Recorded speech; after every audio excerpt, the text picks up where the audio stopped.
Well, hi, everybody, and welcome to episode 56 of Circle of Fellows. I am Shel Holtz. I am Director of Internal Communications at WebCorps, headquartered in San Francisco. I am sheltering in place in Concord, California. And if I remember correctly, we were sheltering in place at the last Circle of Fellows as well. So it has been a month. So in addition to our topic, I'm going to find out how everybody's doing. But we'll go around and introduce everybody so that we can jump into our topic this month, which is leading change and high performance leadership teams, and figuring out why those two things go together. Let's start with Priya. Hello, I'm Priya Bates, and I'm President of Inner Strength Communication based in Toronto, Ontario, Canada. And we are social distancing and physical distancing here in Canada and seem to be doing a pretty good job of flattening the curve, but are holding on to the actions that we have. So hopefully everybody's being safe. And how are you doing? You know what? I'm doing fine. I've got kids at home. I've got two teenagers who are doing online school, so it's a little bit more crowded here than usual. But we all seem to be managing and just doing our best. Missing people. Right. Now you have a home office, right? I do. One of the things that I keep hearing is the people who have home offices are doing better than the people who are set up on kitchen tables when the kids are home. So. The one thing that's been interesting with the kids is because they're not used to having a space, that they're having all kinds of like issues with their chairs and things like that. But for the most part, we're set up to be able to do whatever we need to do here. Right. Okay, great. Amanda. Good morning, good evening. It's wine time in South Africa. I'm Amanda Hamilton-Attwell from the Pretoria in South Africa. I'm the CEO of Business DNA. And yes, we're also sheltering and staying at home. We should have been out tomorrow, but it was we got another 2 weeks to go now. And one of the strange things of our sheltering in place is that we are not allowed to buy cigarettes. Not that I'm a smoker, or liquor. So the people are really getting very anxious about the extension of the lockdown, but otherwise we're fine. Great. And Stacy? I'm Stacy Wilson. Shel, thanks for having me for this. We are sheltering not just because of the virus, but we also got snow last night. Oh. So we got about 6 inches of snow outside. It's very white and very pretty, but also very cold. So my projects for my firm, Alicorp, have been put on hold. So I don't have regular work to do right now. So early on, I started sewing masks. And I have now sewn well over 300 masks for a local hospital. So I have been spending my days sewing. We have our college son home and our high school kiddo both doing remote learning. And we just found out yesterday that our college son is going to be doing his summer internship remotely here from the house. So we're all four together again. Yeah, it's going to get crowded. It's interesting. And Ned was having audio problems. Is that still the case, Ned? Apparently it is. So we'll hope that Ned is able to join us later. In the meantime, we'll just keep looking at his visage and jump into our conversation. This topic is fascinating to me, the confluence of high performance leadership and change. I think either of these would be valid topics in their own right. I think probably the first thing to talk about is, how are we defining high performance leadership? What does that mean? If I can start, Shel, I would go back to the I think that the basic core document of high performance teams and high performance organizations are Jim Collins, and use that definition of what is a high performance organization. That would be having the right people in the right positions, doing the right things, and seeing the growth effect of that. I think that what I'd add to that as well is, especially in the situation we're in right now, it's the ability to adapt and kind of pivot in order to keep people engaged through the changes. And in some cases, that's very different depending on whether you're an organization that is an essential service that's out there, or an organization that's having to force people to be at home and potentially let people go. So it really is about thinking strategically about the long term, even though we don't have control over it, but really being able to manage things in the short term to move things forward. Stacy, any thoughts? I would add to what Priya said that I think one of the things that has been missing, or is frequently missing, in our concept of high performance team, is how the communication works. And so obviously we tend to think about that perhaps more than others, but I think a lot of organizations don't take the time to understand how communication works and how it, good or bad, influences the success of a team and the ability of the team to perform well. So that's something that during the course of the session today, I'd like to talk a little bit more about, because I think we still are not at a place where our organizations really appreciate and understand not just the role of communication, but how to make that better for those teams. Right. I couldn't agree more. I have my own views on high performance leadership, but as usual, when moderating one of these sessions, I went out and did some reading. And I found one source that defined what leaders must do or must be in order to qualify for that high performance label. They said they must challenge the status quo and step out of their comfort zones, learn change and emotional agility, be agile in making decisions, seeking out new data and checking on the decisions that they've made against that data, and be ready to pivot again based on what they've seen, that they budget for change, and that they slow down to speed up, which I thought was an interesting observation. The same article had 10 enablers of high performance leadership that I might come back to later, although I did want to reference the first one because I think it's so important. It says deep personal humility, where leaders subjugate their egos and have enormous ambition for the company, not themselves and their position. We can cover some more of those later. But why combine high performance leadership with the idea of change? Change is constant, as the old saying that everybody is tired of hearing by now is that the only constant in life is change, right? Any organization is going to face change. Why does high performance leadership make it better?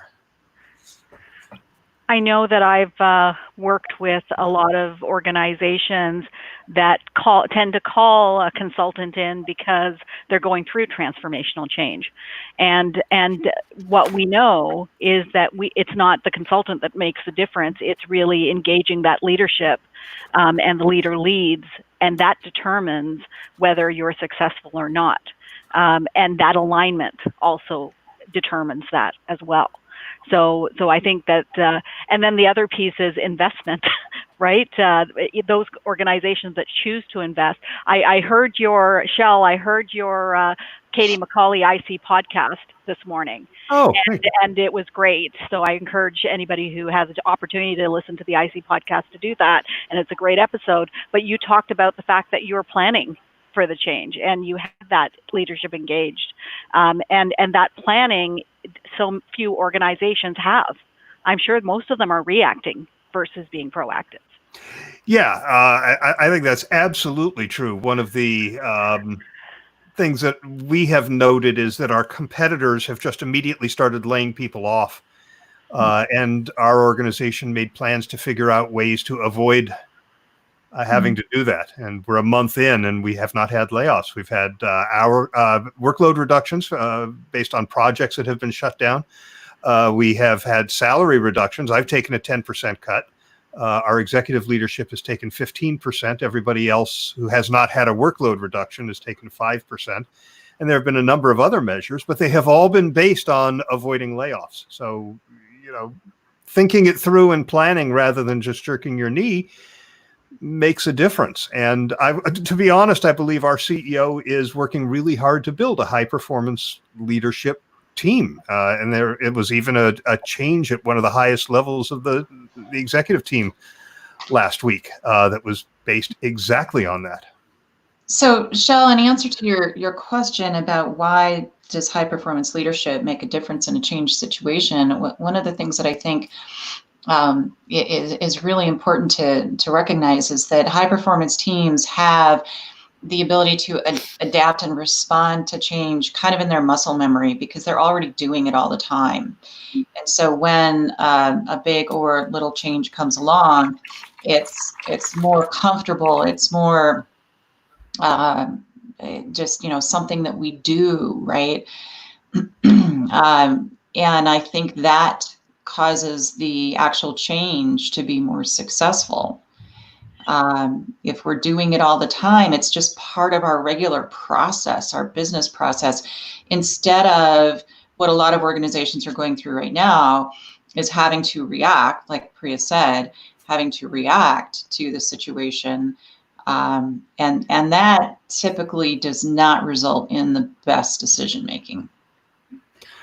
Stacy, you mentioned earlier that about this your concern about communication in this process, and I think one of the things that will contribute to having or maintaining your high performance organization, if you have one, or to get to one if you're building one at this stage, would be to manage the change and manage your communication according to that change curve, and that the leadership should communicate in line with where the people in the organization is on that change curve, and also taking into account that people might be in the next stage and then fall back into a previous stage and then start to grieve again and then accept and then suddenly deny it again or become aggressive again. So I think the subtleties of communication now is significantly more to maintain and build this high performance team, to keep the people there and to give them a future to look forward to.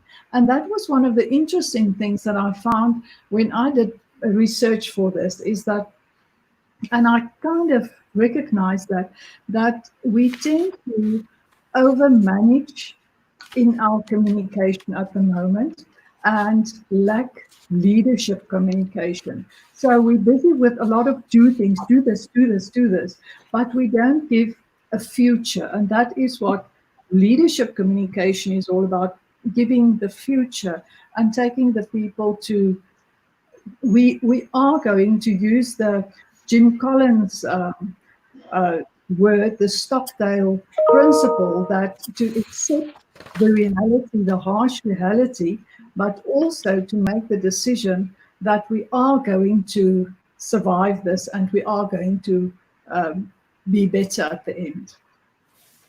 And that's really an interesting comment, Amanda, because when we paint that picture for them, part of what we have to do is to help them understand what do they have to do differently.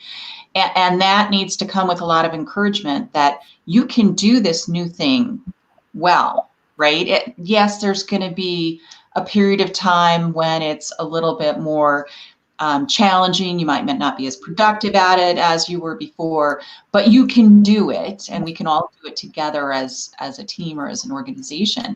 And that's something that I think needs to be kind of delivered and talked about all the time. So we're always pushing people out they can do this new thing, whatever that new thing is. There's always going to be a new thing, really well. And that, again, that kind of creates that muscle memory so that it's easier for us to make the change. In the process of change, a lot of different departments have very important roles to play. Clearly, human resources is very active. Communications has a big role to play. In larger organizations, there tend to be change departments or some kind of function, even maybe possibly cross-functional. Other teams end up, tangentially playing roles, even operational. How do they all work together? There tends to, in my experience, be some conflict between these teams when a transformational change is happening. What difference does high performance leadership make when bringing these forces together in order to drive that change? I think, the companies that when I used to work inside organizations and we had, a structure and process in place to deal with either crisis or the transformations we were going in, we had the right people around the table who were used to working with one another, and we take turns leading. So from a communication perspective, if it was an external led initiative, you usually have PR take the lead. If it was labor relations, I would take the lead from a communications perspective. But we all had a respect for the role that everybody played. And then from a leadership perspective, really establishing that vision. What are we trying to do? Where are we headed? So that we can create the alignment so everybody's at least faced in the right direction and deciding what is the roles and responsibilities they each individually play in order to drive that. What about the relationship between leadership and communication? I know that when you have, I guess what I would label a low performance leadership team, they issue orders, right? Communicate this, communicate that. When you're dealing with high performance leadership, what should that relationship look like? That should be a very close counsel relationship. A situation where the leader is looking to the communicator for counsel, insight, recommendations, and actually listening to those. Obviously they may not take all of that recommendation, but that should be a relationship that is ongoing. So it's not one that just suddenly comes about because of a change, but it needs to be there all the time. And in situations where the communicator does not have access to leadership on a regular basis, from my experience, change when it does come is not going to go well. It's definitely not going to result in a high performance organization. Mm-hmm. No. Now, I agree that the relationship should be an ongoing one, and it should hopefully start long before the changes occur. And if you think of a change like this is like a dramatic change. I read this amazing article by Harari, the person that wrote Sapiens, and he said he had in this article about all the changes that occurred, that if we were asked, would you allow this, would you consider this, the people would say, no, what did you smoke? But then this change was just thrown into our laps, and we had to deal with it. And somehow we do deal with it. And now what he then says is that we gave social permission for these changes, and we will never ever be able to take back that social permission. So the world will have to face with all these changes that we approved because we didn't have a choice. And now I feel that a high performance team would also have a new definition in the new dispensation that whenever that occurs will be there. And this is one of the interesting things about the Jim Collins' book on high performance organizations, is that he says that one of the things that high performance organizations question is their competence, because the fact that they were very good at something, it should not mean that they should do that as their core business in the new dispensation. And I think this is what's going to happen in a lot of organizations, and that will create totally different high-performance organizations, because what was good, what made you a high-performance organization pre-COVID would not make you a high-performance organization post-COVID.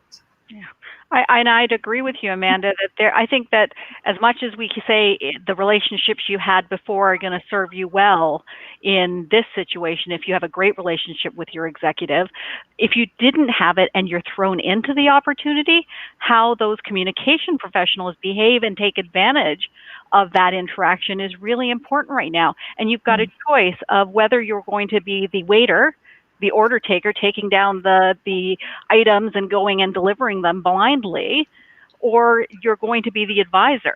And and for that, you need to understand the business. You need to have that business acumen. You need to ask questions. And you need to be able to listen to the pain points, ask, what are the things that we're worried about and how can we use communication to help solve those? And it's a different conversation that you have to have in order to drive things differently, because whether you do it during the craziness that is right now for a lot of communication professionals, or you take the time to debrief afterwards, if you don't have the conversations now, if you weren't brave enough to have the conversations when the situation has now presented itself, you never will have those conversations.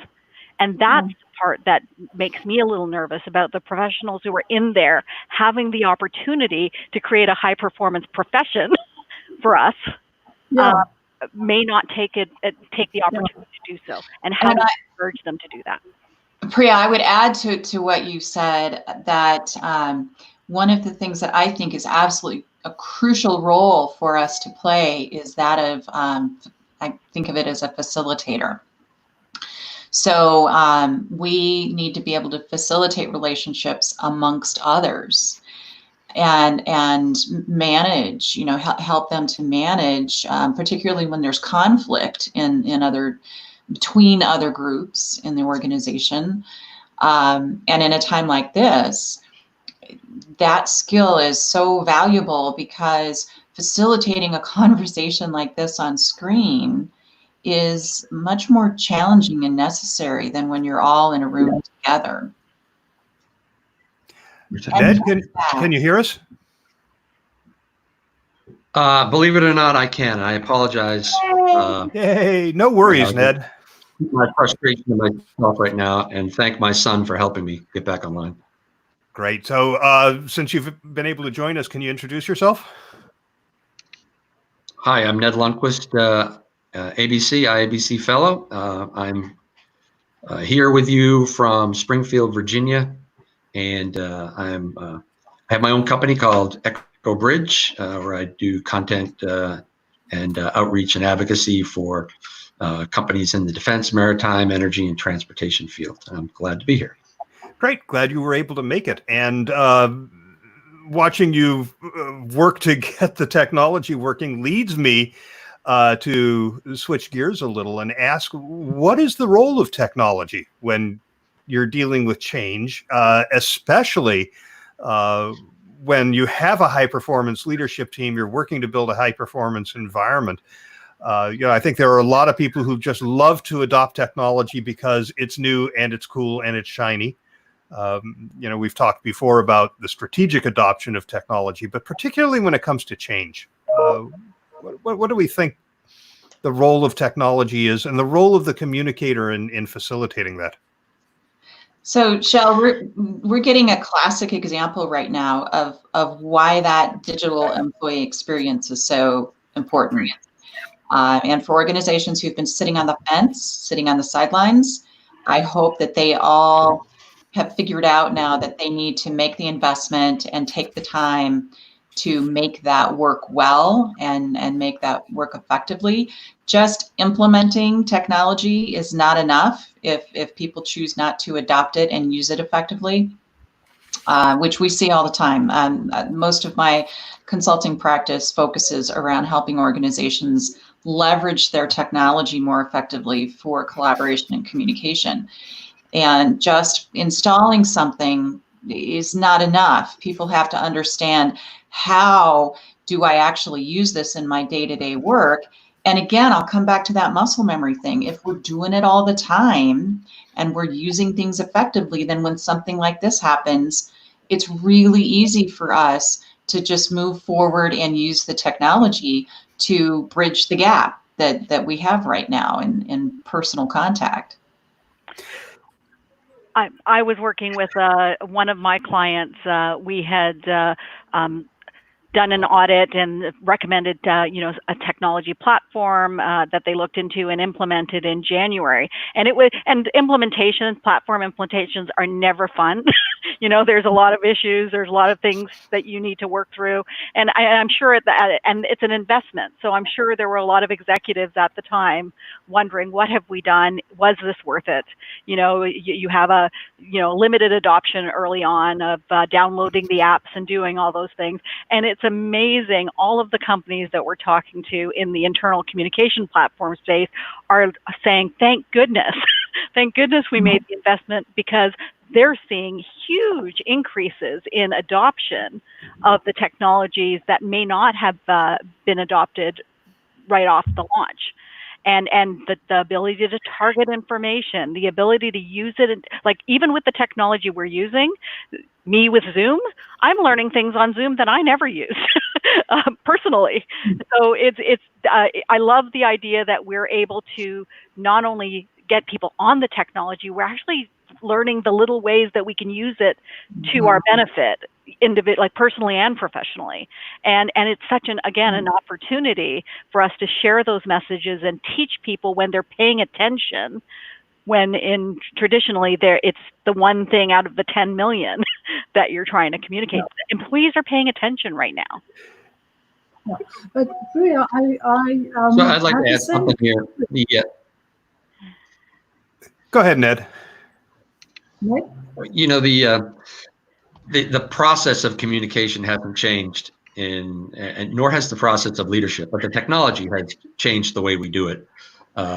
I jokingly talk about the good old days with waxing machines and X-Acto blades and blue pencils, but really the process of knowing your audience, knowing your message, knowing how to reach them, and making sure that you've done that effectively, that hasn't changed. So I think as communicators, we need to inform leadership when they have vision, or they have ideas, or they have new concepts, new products, how we can best apply the universal aspects of the process, and then determine what the best technology is, instead of the other way around. We often try to bend everything into some new gee whiz technology we have, and I think that's backwards. The other thing is that I think when you have new technology, that communicating that to everyone and how it's going to help the organization, how to use it effectively, and to demonstrate its value, that's a communication function that falls under leadership, just like anything else. Change management,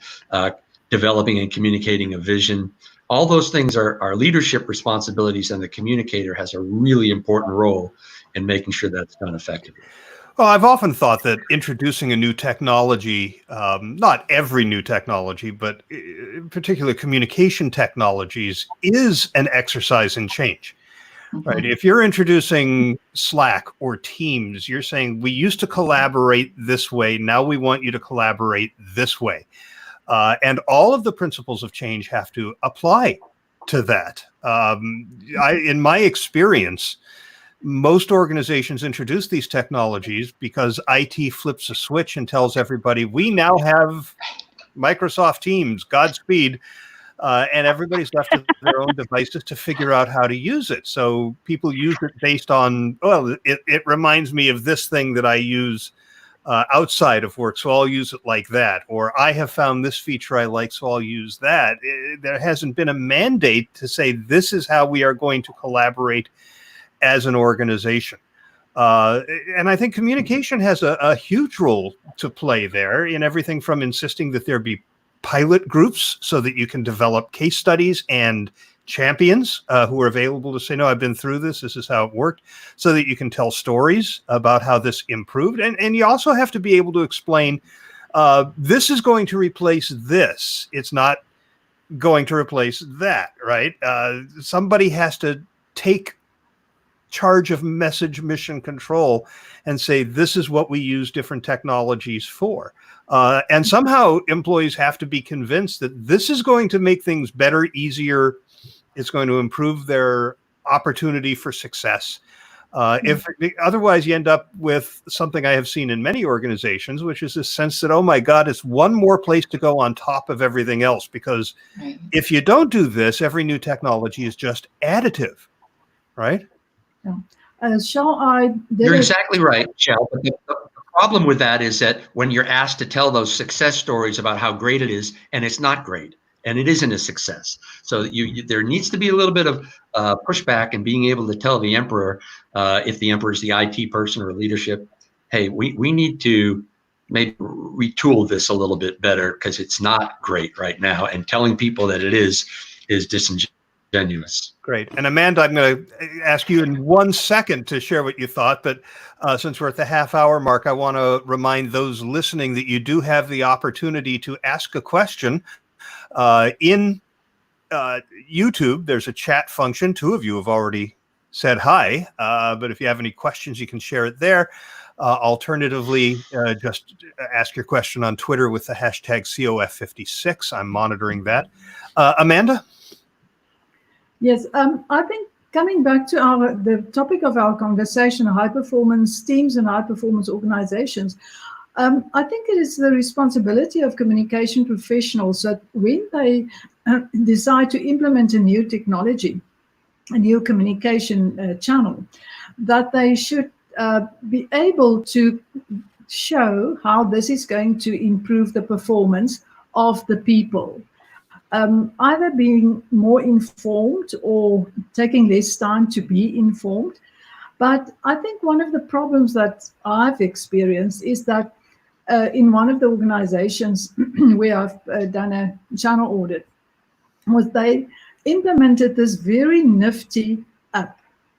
But to get to the app was quite a process. So the people tried it.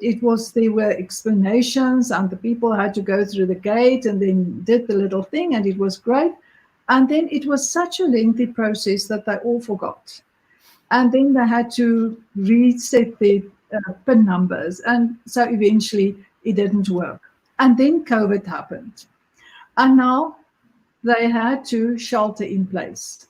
So the best way to communicate with them was by means of this app that they hated when I did the channel audit. But now suddenly they spent time figuring out how it worked. And the communication professionals figured out how they could use it best. And this thing that they hated became the core platform to communicate with everybody. A use case makes a difference, doesn't it? Oh, absolutely. And what's interesting about what Amanda just shared is we tend to start, first of all, not with necessarily a new technology, but oftentimes working with clients, we're looking at what technology they already have in their environment. But before they're making some kind of big change to go to something else or add something new, like you said, Shel, it's just another thing. So one of the things that we try to do is reach out to different parts of the organization to understand how they're doing their work, what kinds of challenges they're having. And in the process of doing that, we uncover a lot of kind of old traditional manual processes. Even though they've got all this great technology on the side that they could be using for those things, they don't, because people tend to kind of stick with the old ways of doing things, right?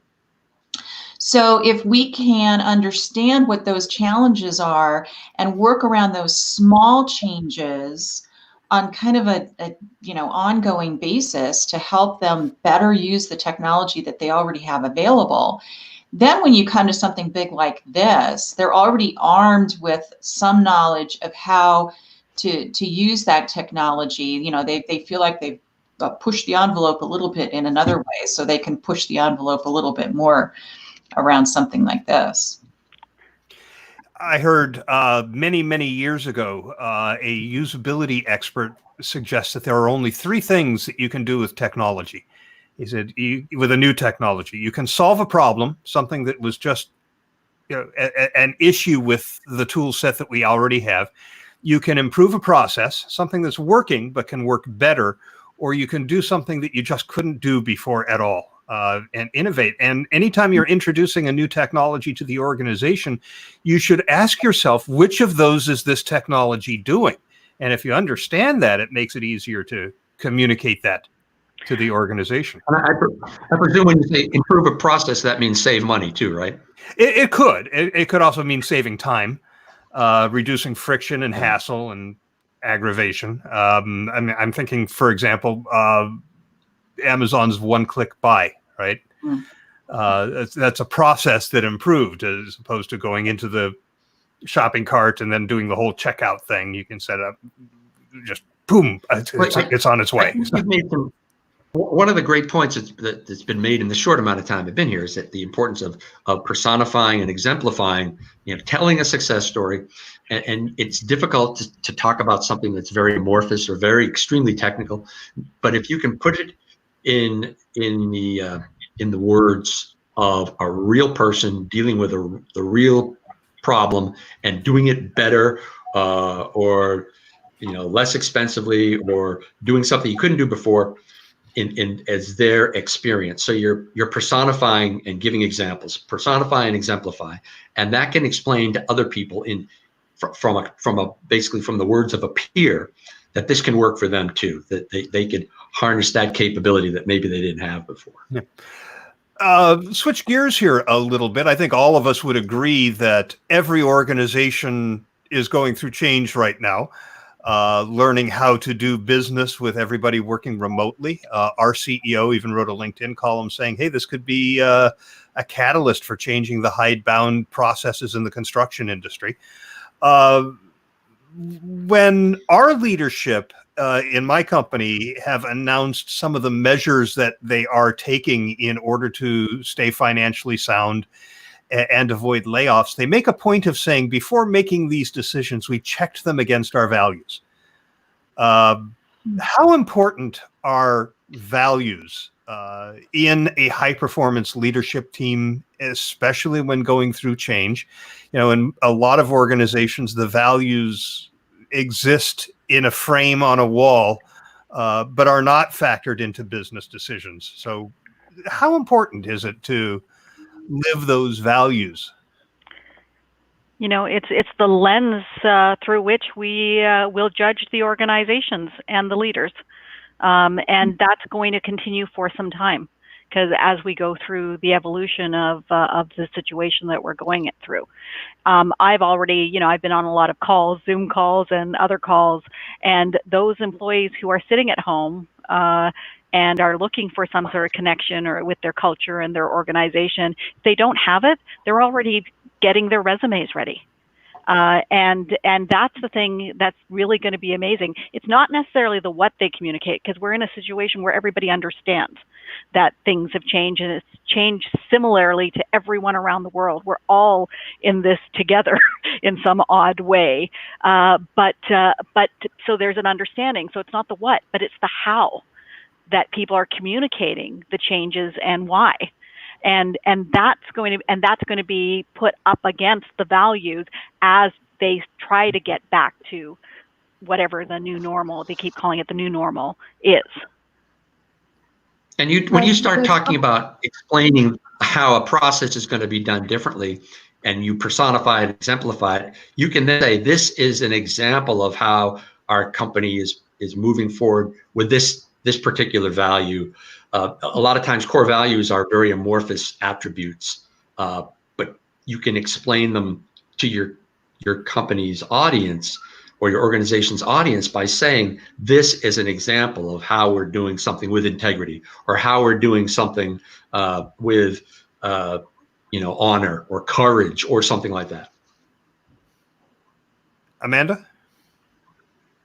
I thought you were going to say something. You know, yeah. I just feel that organizations at the moment, and communication professionals specifically, should remember that they must have a conversation and not only talk about the crisis, but have keep on the company conversation. And in that company conversation, the values will be reflected. Because the people do feel alone, they miss their friends. So how are we going to communicate according to the values and care and respect and innovativeness and all these things, and keep this conversation going based on the values? Yeah, values I've always defined as our beliefs, right? These are the beliefs that serve as the foundation of the way we operate. And if people start making decisions that contradict those values, I think it opens the door to a lot of cynicism, both inside the organization and out. We have a question from one of the people watching right now. Anne asks, she says, we're hearing a lot about the new normal. What do you think the new normal looks like for communications, and how does high performance leadership make an impact? Shel, I don't think we really know what the new normal is going to look like yet. I think right now, what is it, April 16th? It's too early to say what new normal looks like. And I also think that new normal is going to be different for different industries. I think that what we're, those of us who are information workers, our new normal is probably going to be more different than what our normal was before, than the new normal will be for some workers. And that means that for communicators, we're not all going to be making the shift as much as some of us. Those of us, a lot of my clients have predominantly employees who are not sitting in front of a computer. In fact, the vast majority of my clients, mining companies, gas and petroleum, healthcare, these are industries where their folks are already not sitting in front of a computer, and they can't work remotely in this way. So I'm not sure how much that's really going to change yet. But I think for more information technology type organizations, yeah, I think new normal could be really different. And I think the reason people are using the word, sorry, go ahead, Amanda. You go. Okay, I was saying the reason I think people are using the term new normal is you want to say when we get back to normal, and that doesn't work, right? Because it is that feeling that there's an unknown, that what we're going through is going to change us, as many crises in the past, whether it was 9/11 or world wars or what, all of those things changed us in some way, and we just don't know what that's going to look like. So I agree with you, Stacy, that we don't know yet, but we can at least look at what we can control now. And once we understand what recovery and then maintenance looks like, then we can adapt accordingly. I think the one thing that will be in this new normal is that people will have leadership in organizations will have significantly more respect for the role of the communication professional, because we pulled them through. We were the ones that said, package it this way. No, this is they won't understand this. Use an infographic. Let's explain it like this. Let's get this message out quickly. We worked through the night. So they will hopefully have a much higher respect for the value that we add to the organization. And Amanda, I think they'll also have more respect and willingness to fund and invest in technology. So kind of hearkening back to the last bit of the conveation. Yeah. Assuming they have the revenue after all of this. Yeah. Well, yeah, right. No, that's a great point, Shel, for sure.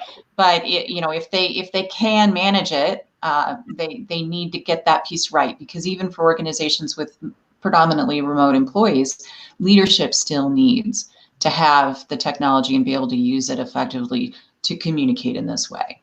one of the things I'm doing in my copious I think free it's gonna be time, really important I've to been have. incredibly busy since all of this happened. The role of internal communications, as you might expect, has been elevated somewhat. But one of the things I've been doing when I find a few minutes is noodling around with a return to work plan. Even though we don't know when that's going to happen, I stumbled on an article in Chief Executive Magazine titled "Planning for a Post-COVID Environment," and I'm not going to read the article, but I want to read the labels for the key points. Reassure employees their safety remains a top priority. Manage the yearning for collaboration. Share information liberally. Avoid the big distraction, which is the fact that layoffs may very well have happened. And start re-engagement now. Which of those is not something where communication needs to be front and center, right? So I think the new normal for communicators means we're going to be doing more. I think we're going to get asked to be involved in more. And I think some of that is going to be future planning, scenario planning, contingency planning. I think a lot of leaders will have learned the lesson that you can't wait for these things to befall you. You need to be ready. And that means having your communication ducks in a row. And I think we forget, like from an I think internal so. Another important part of it is that you need to, the communicator has to use both sides of the communication process. It needs to be a listener. And with organizations dispersed, with people working from home, with maybe people in the workforce having to have this kind of separation, where it's a little bit harder to find out what people are thinking. So I think the communicator plays a really important role trying to let leadership know what workers are thinking, how ideas are going over. It's a two-way thing, and the feedback, the ability for communicators to listen and provide that feedback up the chain is really important right now.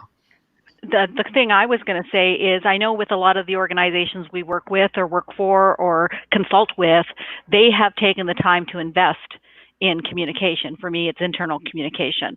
But I think we forget that internal communication in general is still a very under-resourced, undervalued area of investment, and that as much as we say we're talking about the best practices and those that do have resources available that are working and showing their value, there's a lot of organizations out there who are running by the seat of their pants.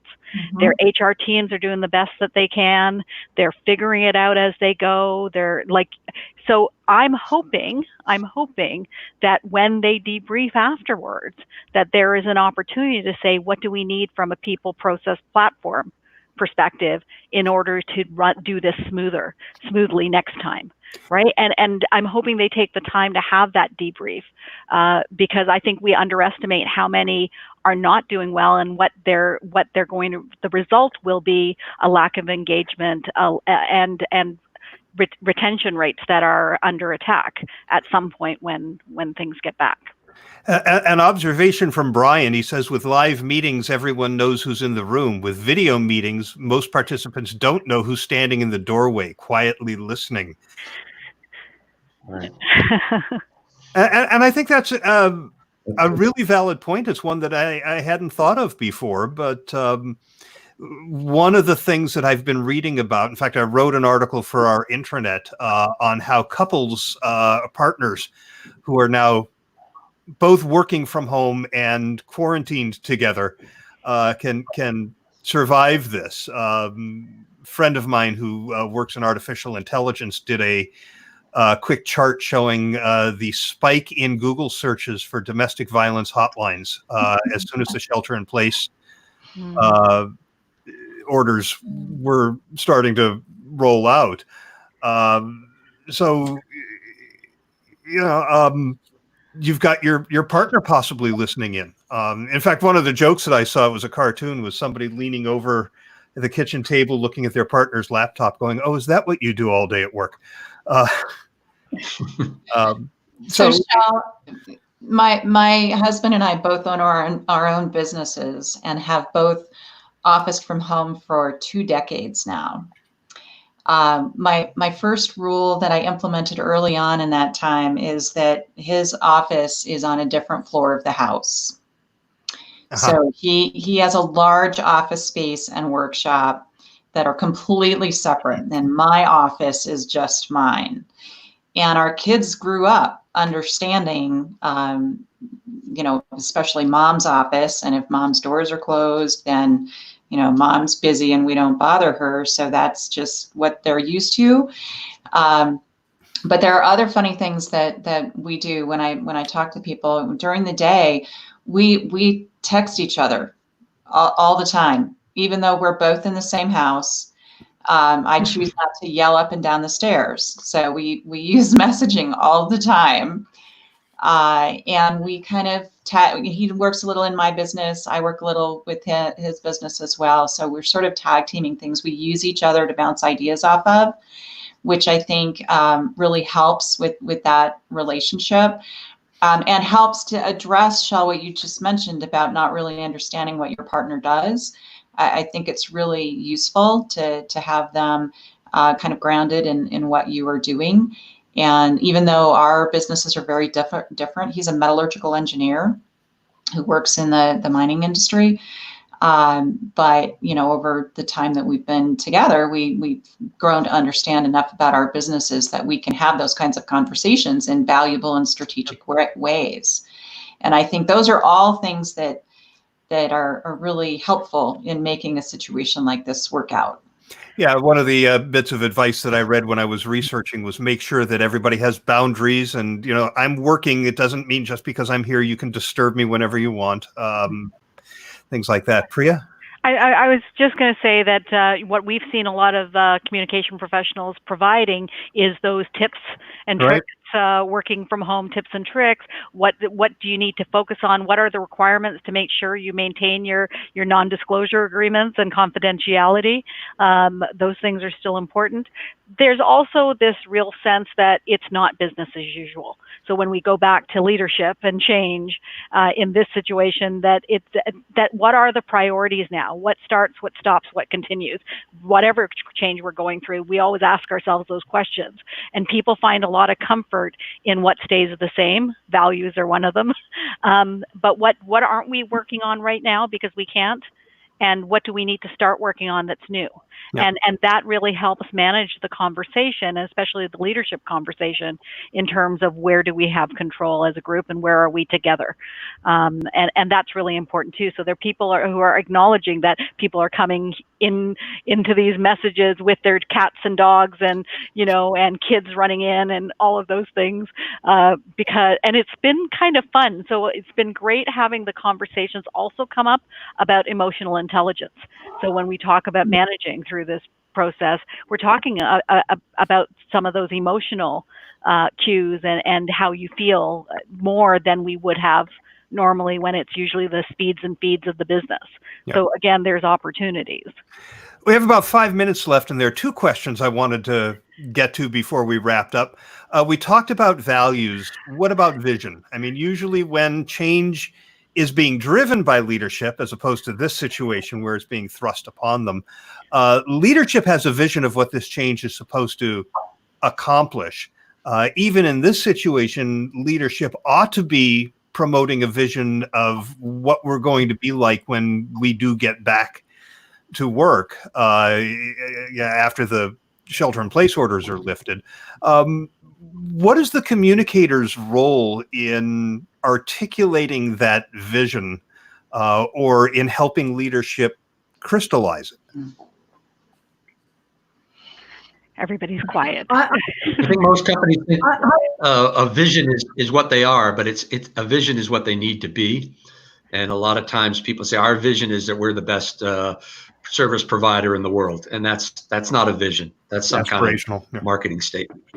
But a vision is something that this is what we want to be, and here's when we want to get there, and here's how all of you can help us achieve that. I think that's very relevant for today, Shel, actually. Anybody else? So I think what we as communication professionals should be communicating about this. I was in a session the other day and I said, but shouldn't we talk about the post-COVID economy? And this person said, no, we're going to be in the COVID economy for 18 months at least. So we cannot talk post-COVID yet. And I think as communication professionals, we have a responsibility to share the vision of what is going to be in the post-COVID economy, and then how are we going to move into or how it's going to be in the COVID economy, and how we're going to move to the post-COVID community.